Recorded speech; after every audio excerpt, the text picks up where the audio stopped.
Good morning. आज हम class 10th का बहुपद पढ़ेंगे। हम 9th क्लास या पिछले वीडियो में हम बता दिए हैं कि बहुपद किसे कहते हैं। तो चर x का ऐसा टर्म जो px बराबर a0 plus ax plus a2x square plus dash dash dash plus an x के पावर n के रूप में हो, जहां n क्या हो आपका धनात्मक पूर्णांक हो, आपका क्या कहलाएगा? बहुपद कहलाएगा।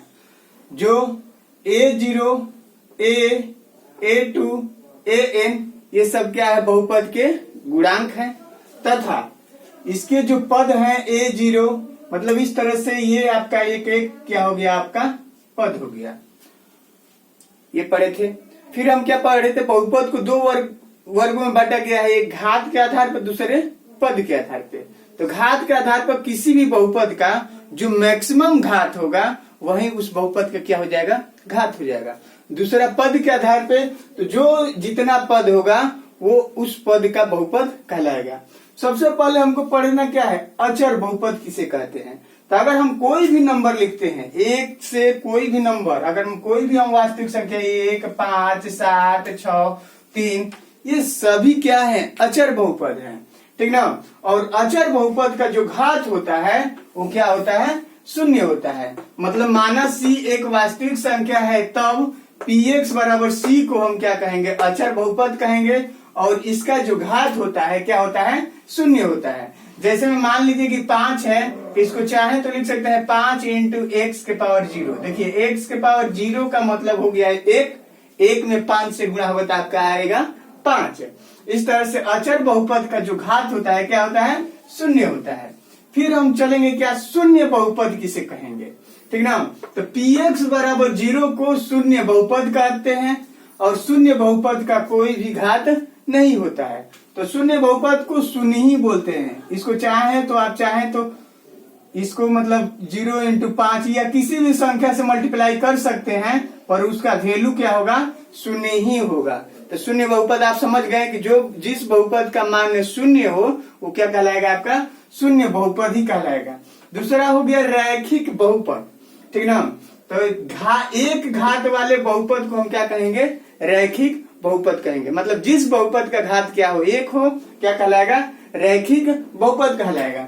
और इसका जो व्यापक रूप होता है ax प्लस b, किसी भी रैखिक बहुपद को हम इस रूप में क्या कर सकते हैं? चेंज कर सकते हैं। देखिए शून्य बहुपद में आपका तो शून्य हो जाएगा। जैसे में अगर इसको लिखना होगा तो आप लिख सकते हैं जैसे में आपका हो जाएगा शून्य हो जाएगा, या शून्य 1 से हो जाएगा, कुछ भी लिख सकते हैं।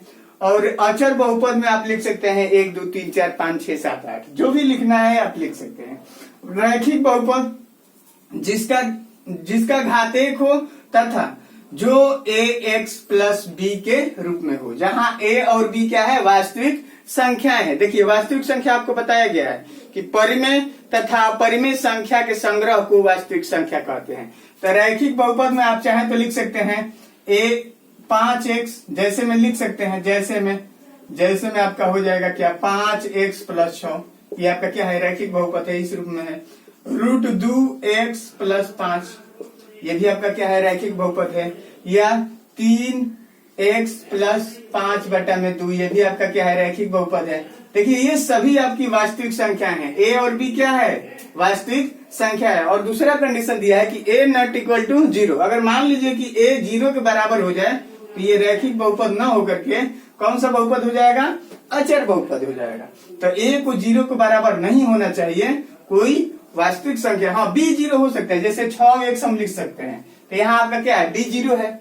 इसको अगर हम डिनोट करेंगे तो 6x प्लस 0 डिनोट कर सकते हैं, ठीक ना। तो रैखिक बहुपद जिस बहुपद का घात 1 हो वो आपका रैखिक बहुपद कहलाता है। अब हम आते हैं द्विघात बहुपद। तो जिस बहुपद का घात 2 हो हम क्या कहते हैं? उसे द्विघात बहुपद कहते हैं। जैसे में इसका व्यापक जो रूप होता है द्विघात बहुपद का ax square plus bx plus c, ये द्विघात बहुपद का व्यापक रूप है। जैसे में आप लिख सकते हैं जैसे में द्विघात बहुपद का अगर मान लीजिए कि a नॉट इक्वल टू 0, इसका मतलब यही हो गया कि यदि a 0 के बराबर हो गया तो यह द्विघात बहुपद नहीं रह जाएगा। अतः ए क्या होना चाहिए, 0 के बराबर नहीं होना चाहिए। ठीक, तो अब देखिए हम चाहें तो इसे लिख सकते हैं क्या, x के पावर 3, ये सॉरी x के पावर 2, ये क्या है आपका द्विघात बहुपद है। या 5x² प्लस 6x प्लस √6, ये भी आपका द्विघात बहुपद है। या 3x² प्लस 5, ये भी आपका क्या है, द्विघात बहुपद है। मतलब जिस बहुपद का घात 2 हो वे आपके द्विघात बहुपद कहलाते हैं, जहां a, b और c क्या है, वास्तविक संख्या है। आप देखिए वास्तविक संख्या क्या है, आप पहले वाले वीडियो 9th क्लास का देख लीजिए, आपको वहां क्लियर हो जाएगा। अब देखिए त्रिघातीय बहुपद किसे कहते हैं, तो जिस बहुपद का घात क्या हो, 3 हो, वे क्या कहलाता है, त्रिघातीय बहुपद कहलाता है। अब देखिए इसका जो जैसे में आप चाहें तो लिख सकते हैं, जैसे में लिख सकते हैं क्या, 6x³ plus 5x² plus √5x plus √16, ये भी लिख सकते हैं। मतलब कैसे भी लिख सकते हैं, इसका जो पावर होना चाहिए वो क्या होना चाहिए, स्वतंत्र होना चाहिए, ठीक ना। और बहुपद किसे कहते हैं ये भी आपको पता है कि n का जो पावर होना चाहिए धनात्मक पूर्णांक होना चाहिए, ठीक ना, ऋणात्मक नहीं होना चाहिए, बटे में नहीं होना चाहिए, मतलब सिर्फ धनात्मक पूर्णांक होना चाहिए। आप पूर्णांक किसे कहते हैं ये आप जानते हैं। ठीक, अब हम आते हैं क्या कि बहुपद का मान ज्ञात करना, ठीक ना। बहुपद का हम मान कैसे ज्ञात करते हैं, अगर मान लीजिए, ध्यान से देखिए आप लोग,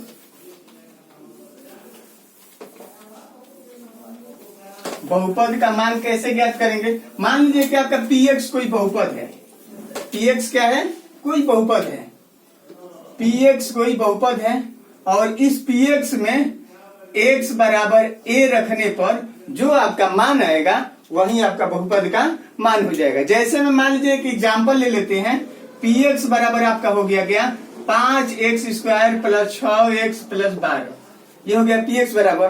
तो कहेगा क्या कि x बराबर 2 पर इसका मान ज्ञात करें, तो x बराबर 2 पे जो हम आएगा वही इसका क्या हो जाएगा, मान हो जाएगा। तो देखिए px x बराबर a पर जो आपका pa होगा वही इस बहुपद का क्या हो जाएगा, मान हो जाएगा। x बराबर a के लिए इस px का क्या हो जाएगा, ये मान हो जाएगा।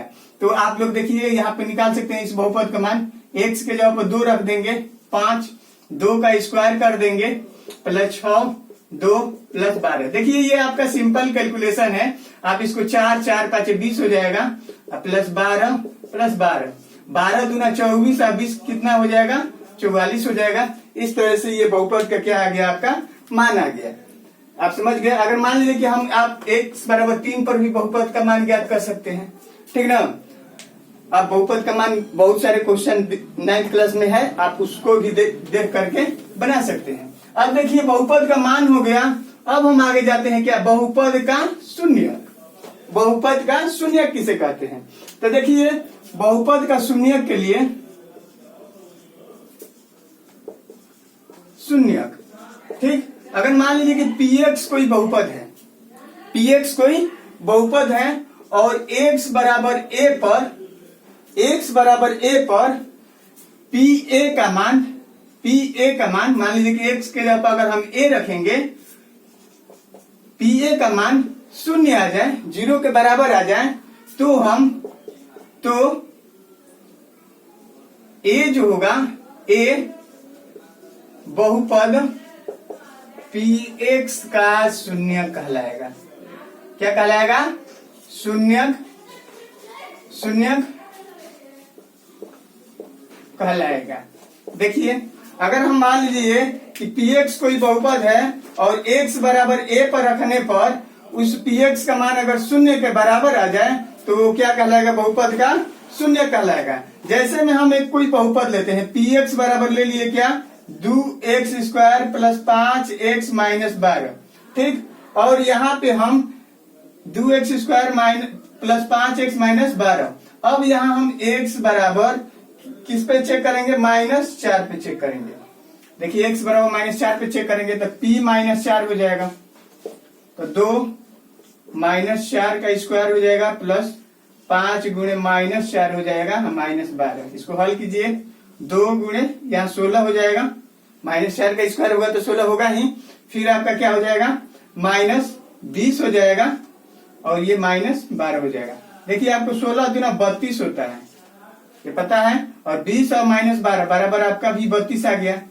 तो इस तरह से ये दोनों घट करके क्या हो जाएगा, 0 के बराबर हो जाएगा।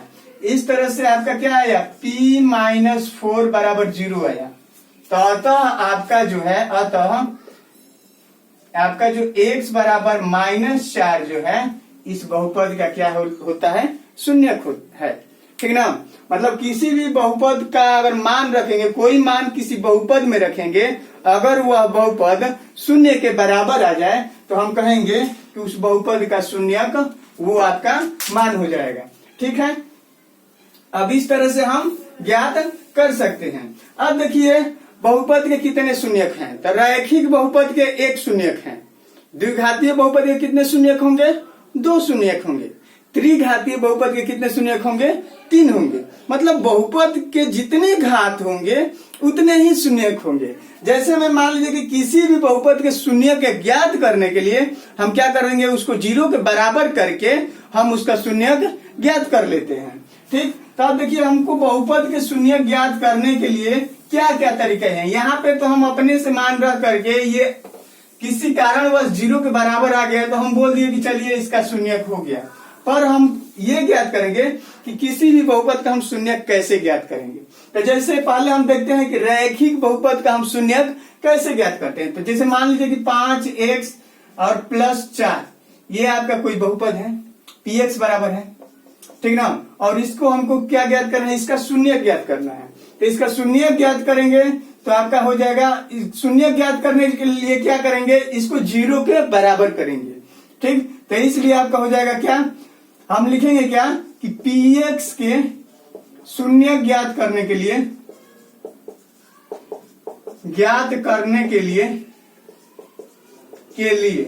क्या करेंगे, px बराबर 0 करेंगे। px बराबर 0 करेंगे तो आपका 5x + 4 बराबर क्या आएगा, 0 आएगा। ठीक, तो आपका 5x बराबर हो जाएगा -4 और x बराबर हो जाएगा -4/5। मतलब इस बहुपद का जो ये मान होगा ये क्या कहलाएगा, शून्य कहलाएगा। अब देखिए कैसे यह शून्य कहलाएगा।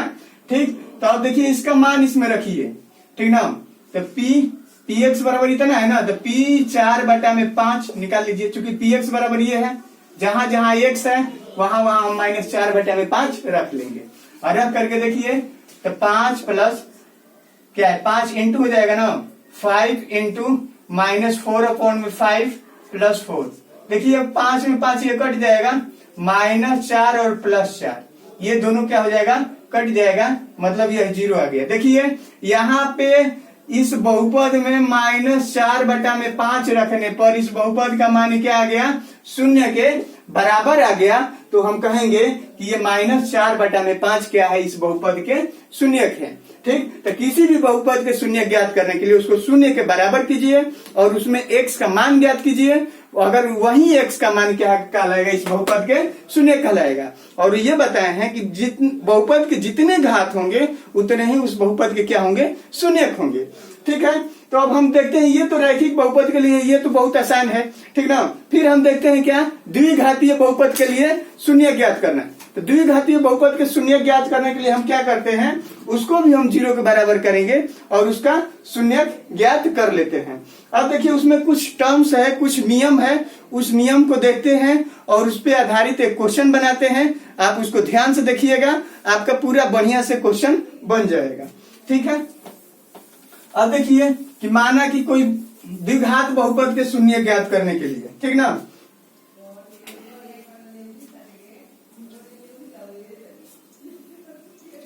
लिखते हैं क्या, किसी द्विघात बहुपद के शून्यक तथा गुणांकों के बीच संबंध स्थापित करना है, स्थापित करना, ठीक ना। अब हम क्या करेंगे कि माना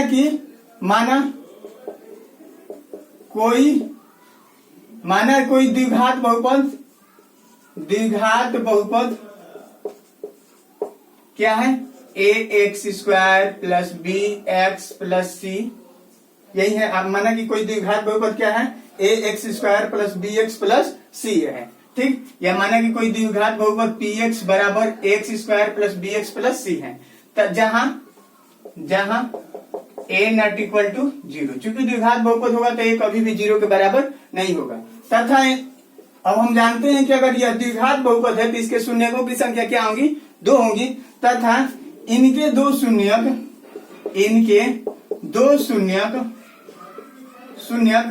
अल्फा तथा बीटा है।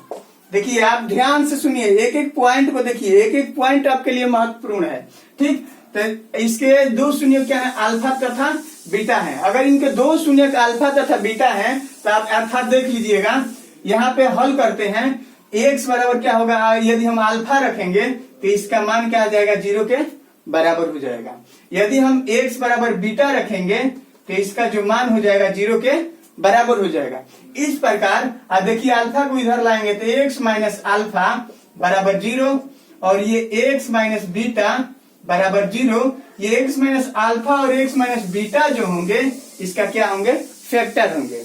क्योंकि आपको पता है 9th क्लास में पढ़े होंगे कि अगर कोई मान हम किसी बहुपद में रखते हैं और वह 0 के बराबर हो जाए तो हम कहेंगे कि ये आपका जो वैल्यू होगा उस बहुपद का क्या कहलाएगा, फैक्टर कहलाएगा। ये 9th क्लास का कॉन्सेप्ट है। आप 9th क्लास का बुक बनाइए और देखिए, वहां से आपको एकदम क्लियर हो जाएगा, ठीक ना। इसलिए अगर जब ये दोनों क्या है, इसका फैक्टर है और हम जानते हैं कि इसके 2 ही फैक्टर हो सकते हैं, तो हम लिख सकते हैं, इसलिए आपका हो जाएगा क्या, a x square plus b x plus c बराबर हो जाएगा क्या, देखिए कोई कांस्टेंट राशि के में रखेंगे और ये आपका हो जाएगा x minus alpha into x minus beta, ठीक ना। कोई कांस्टेंट रखे हैं, के रूप में रखे हैं, ठीक। अब देखिए इसको हल करेंगे तो a x square plus b x plus c बराबर, देखिए आप यहाँ गुणा कीजिएगा तो एक्स में गुणा कीजिएगा तो एक्स माइनस बीटा हो जाएगा।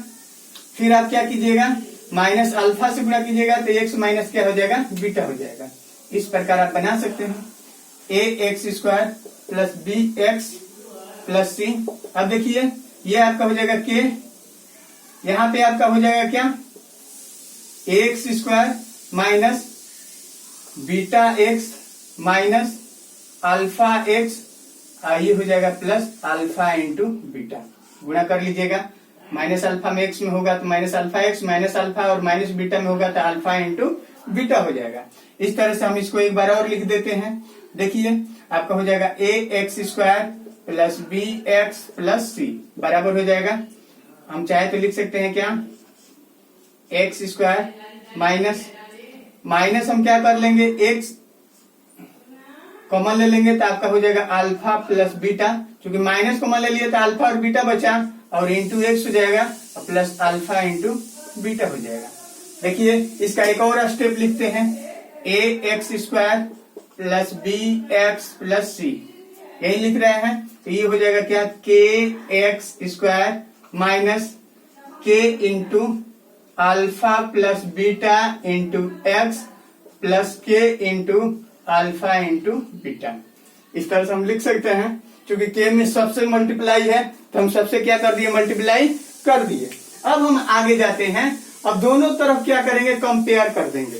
क्योंकि यहाँ भी देखिए स्क्वायर है, यहाँ भी स्क्वायर है, ठीक। यहाँ भी आपका क्या है, एक्स है तो यहाँ भी आपका एक्स है, यहाँ भी कोई कांस्टेंट राशि है तो ये सभी आपके कांस्टेंट राशि हैं, ठीक ना। इस तरह से हम इसका हल करेंगे और हल करके आप देखिएगा क्या आ रहा है, ठीक। ऊपर मिटा दे रहे हैं। हमको ज्ञात क्या करना है, शून्यकों तथा गुणांकों के बीच क्या ज्ञात करना है, संबंध स्थापित करना है। अब हम लिखेंगे दोनों तरफ तुलना करने पर, क्या लिखेंगे, दोनों तरफ तुलना करने पर, दोनों तरफ तुलना कीजिएगा तो आपको के बराबर प्राप्त होगा क्या, ए हो जाएगा। के बराबर क्या प्राप्त होगा, ए हो जाएगा। फिर आपको प्राप्त होगा क्या, दूसरा क्या प्राप्त होगा, बी बराबर प्राप्त होगा या ए बराबर के प्राप्त होगा, ये भी लिख सकते हैं, ए बराबर के या के बराबर ए, ये एक ही बात है। बी बराबर प्राप्त होगा क्या, माइनस के इंटू अल्फा प्लस बीटा, ये प्राप्त होगा। और C बराबर प्राप्त होगा आपको K into alpha into beta प्राप्त होगा। अब देखिए A बराबर K है या K बराबर A है, इसका अगर हम वैल्यू इसमें रखेंगे तो आपको हो जाएगा B बराबर हो जाएगा -A into alpha plus beta हो जाएगा, क्योंकि हम K के जगह पे लिख सकते हैं ना, लिख लिए। अब देखिए अल्फा प्लस बीटा बराबर क्या होगा, तो हो जाएगा B बटा में -A हो जाएगा। नहीं से चाहे तो -B बटा में A लिख सकते हैं, क्योंकि नीचे माइनस नहीं रहता, ऊपर चला ही जाता है। ठीक, अब हम यहाँ क्या ज्ञात करेंगे, यहाँ देखिए यहाँ भी तो हो जाएगा, K की जगह पे क्या है आपका A हो जाएगा और अल्फा इंटू बीटा हो जाएगा। इस तरह से हम अल्फा इंटू बीटा बराबर लिख सकते हैं क्या, C बटा में A। C क्या है, अचर पद। C क्या है, अगर मान लीजिए कि आपका समीकरण ये दिया हुआ है ax² plus bx plus c, आपका px बराबर कोई समीकरण दिया है, तो यहाँ C क्या है, अचर पद है, और A क्या है, x² का गुणांक है। x² का क्या है, गुणांक है। यहाँ पे देखिए B क्या है, ax का गुणांक है। B क्या है, यहाँ पे लिखेंगे क्या, ax का गुणांक। ये द्विघात बहुपद के शून्यकों तथा गुणांकों के बीच संबंध स्थापित कर रहे हैं, और A क्या है, x² का गुणांक। ध्यान से देखिए, यहाँ पे हमको प्राप्त हो गया, ये आपका द्विघात बहुपद है। इसमें हम क्या ज्ञात किए हैं, शून्यकों तथा गुणांकों के बीच संबंध स्थापित किए हैं। मतलब शून्यकों का योग, मान लीजिए कि ये द्विघात बहुपद है, इसके दो शून्यक अल्फा तथा बीटा हैं, तो इसके अल्फा प्लस बीटा का योग बराबर हो जाएगा माइनस में x का गुणांक और बटा में हो जाएगा x² का गुणांक। x² का गुणांक क्या है आपका, A है, और शून्यकों का गुणनफल हो जाएगा द्विघात समीकरण के अचर पद और बटा में x² का गुणांक। इस तरह से हम एक क्वेश्चन लेते हैं और उस क्वेश्चन में आपको बताना क्या है, शून्यकों तथा गुणांकों के बीच संबंध स्थापित करना है, और उस क्वेश्चन के आधार पे आप बहुत सारे क्वेश्चन बना सकते हैं। देखिए हम एक क्वेश्चन लेते हैं और उसको क्या करना है, द्विघात समीकरण को शून्यकों तथा गुणांकों के बीच संबंध स्थापित करना है। तो सबसे पहले हम क्या करेंगे, देखिए आपका एक क्वेश्चन है और उस क्वेश्चन के आधार पे आप एनसीईआरटी का प्रश्नावली 2.2 आसानी से बना सकते हैं। देखिए 2.1 में कुछ है नहीं, 2.1 में यही है कि आपका ये आपका कोई क्या है, निर्देशांक ज्यामिति है, ठीक ना, कार्तीय निर्देशांक ज्यामिति है, और इसमें क्या है, ग्राफ दिया हुआ है। तो अगर मान लीजिए कोई ग्राफ इस तरह से जाए, ठीक ना, और ये x पर ना काटे, तो इसके शून्यकों की संख्या क्या होगा, 0 होगा। मतलब ये ग्राफ अगर मान लीजिए कि इस तरह से जाए और x अक्ष को एक बार काटे, तो इनके शून्यकों की संख्या 1 हो जाएगा। मतलब अगर कोई ग्राफ x अक्ष को जितने बार काटेगा उतने क्या होंगे, इसके शून्यक होंगे। अगर इस तरह से काटते जाए, मान लीजिए कि 1 2 3 4 बार काटा, तो हम कहेंगे कि इसके शून्यकों की संख्या क्या होगी, 4 होगी। अगर मान लीजिए कि 2 ही बार काटा, तो हम कहेंगे कि इसके शून्यकों की संख्या क्या होगा, 2 होगा। इस तरह से अगर कोई ग्राफ किसी x अक्ष को जितने बार काटेगा, x अक्ष को जितने बार काटेगा, वहीं उसके शून्यकों की क्या हो जाएगा, संख्या हो जाएगा। तो आप प्रश्नावली 2.1 एनसीईआरटी का आसानी से बना सकते हैं। अब आपके क्या है, प्रश्नावली 2.2 को लेते हैं। 2.2 में आपके एक क्वेश्चन है क्या, कि पहला क्वेश्चन है कि x² माइनस 2x माइनस 8 के शून्य ज्ञात करना है, और दूसरा क्या करना है, शून्यकों तथा गुणांकों के बीच संबंध स्थापित करना है। तो आपको बताए हैं कि किसी भी द्विघात बहुपद को ज्ञात करने के लिए हमको क्या करना पड़ेगा, उसको 0 के बराबर ज्ञात करना पड़ेगा। तो हम क्या करेंगे, 0 के बराबर करके हम इसके शून्य ज्ञात करेंगे, ठीक ना। तो लिखेंगे, देखिए द्विघात बहुपद को हम किसके रूप में, चूंकि द्विघात बहुपद का जो बेसिक रूप होता है वो आपको पता है, ठीक ना। तो हम इसको px के बराबर ले लेंगे। माना px बराबर, ये आपका बहुपद हो गया x² माइनस 2x माइनस 8, ठीक ना। के शून्य ज्ञात करने के लिए, के शून्यक ज्ञात करने के लिए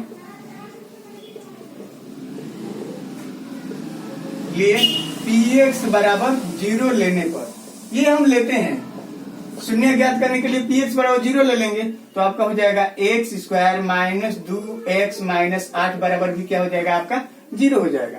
आप जानते हैं कि इसका गुणनखंड करने के लिए हम क्या करेंगे, इन दोनों में गुणा करेंगे, दोनों में गुणा करेंगे तो आपका क्या हो जाएगा 8x स्क्वायर हो जाएगा। अब इसको ऐसे दो भागों में तोड़ेंगे, ठीक ना, ऐसे दो भागों में तोड़ेंगे कि जोड़ा जाए तो बीच वाला भाग आ जाए और गुणा किया जाए तो इन दोनों के गुणनफल के बराबर आ जाए। तो देखिए 4 में से 2 को घटाएंगे तो आपका 2 आ जाएगा और 4 में से 2 को जोड़ेंगे तो इन दोनों के गुणनफल के बराबर आ जाएगा। यही एक तरीका है, अभाज्य गुणनखंड के रूप में बदल दीजिए और उसको ऐसा फैक्टर बनाइए कि जोड़ा जाए तो ये बीच वाला भाग आ जाए और गुणा किया जाए तो पहले और तीसरे के गुणांक के बराबर आ जाए। तो इस तरह से हम देखिए x square minus 4x plus 2x minus 8 बराबर 0। यहाँ पे देखिए कि इन दोनों को जोड़ा या घटाया जाए तो माइनस 2x मतलब बीच वाला पद आ गया और इन दोनों में गुणा किया जाए तो इन दोनों के गुणनफल के क्या आएगा, बराबर आएगा। अब देखिए हम फैक्टर आसानी से कर सकते हैं। इन दोनों में क्या है, x कॉमन है तो x माइनस 4 हो जाएगा। इन दोनों में क्या है, 2 कॉमन लेंगे तो x माइनस 4 हो जाएगा बराबर 0। देखिए x प्लस 2 और ये हो गया x माइनस 4 बराबर 0। ठीक, इस तरह से आप देखिए यदि x प्लस 2 इधर है और इसको दाहिना तरफ भेजिएगा तो दाहिना तरफ 0 के बटा में जाएगा, तो 0 के बटा में कोई भी संख्या 0 होता है तो आपका x बराबर आ जाएगा माइनस 2। फिर यहाँ पे देखिए यदि मान लीजिए कि आप इसको इधर रखते हैं, x माइनस 4 को आप इधर रखते हैं, ठीक, तो आपका ये दाहिना तरफ चला जाएगा, ये दाहिना तरफ जाएगा तो 0 के बटा में जाएगा और 0 के बटा में कोई भी संख्या क्या होती है, शून्य होती है। ठीक, तो आपका x बराबर क्या आ गया, 4 आ गया। मतलब इस द्विघात बहुपद के दो शून्य का आगे x बराबर 4 और x बराबर 2। अब देखिए शून्यकों तथा गुणांकों के बीच आपको संबंध स्थापित करने के लिए बताए थे, क्या करते हैं आप देखिए, इसके दो शून्यक ये लिख सकते हैं, इसके दो शून्यक ठीक ना, क्या आया है, अल्फा बराबर -2 और बीटा बराबर आपका 4 आया है। ठीक, तब हम क्या करेंगे, शून्यकों का योग, शून्यकों का योग क्या है, अल्फा प्लस बीटा होता है ना, इन दोनों को जोड़ दीजिए तो आपका क्या है, -2 और +4 है, जोड़िएगा तो क्या आएगा, 2 ही आएगा ना, 2 ही आएगा। अब इसको हम चाहें तो लिख सकते हैं 2/1 लिख सकते हैं ना। आपको पता है कि 2 क्या होता है, शून्यकों का योग क्या होता है, माइनस इंटू शून्यकों x का गुणनफल, शून्यकों का योग यही होता है ना, हम पढ़े हैं क्या कि शून्यकों का योग बराबर होता है माइनस x का गुणनफल, ठीक ना, और बटे में क्या हो जाएगा, x स्क्वायर का गुणनफल। आप देखिए x का गुणनफल क्या है, इसको चाहे तो लिख सकते हैं -2 लिख सकते हैं कि नहीं, इसे चाहे तो हम लिख सकते हैं माइनस और -2 बटा में 1 लिख सकते हैं ना। तो -2 क्या है, x का गुणनफल है कि नहीं। अगर हम इसको चेंज करेंगे ax square plus bx plus c के रूप में तो -2 क्या है, x का गुणनफल है और 1 क्या है, x स्क्वायर का गुणनफल है, ठीक ना। तो इसको हम इस रूप में चेंज कर लिए। अब देखिए शून्यकों का गुणनफल, अब हम क्या लिखेंगे, शून्यकों का गुणनफल बराबर होता है अल्फा इंटू बीटा होता है।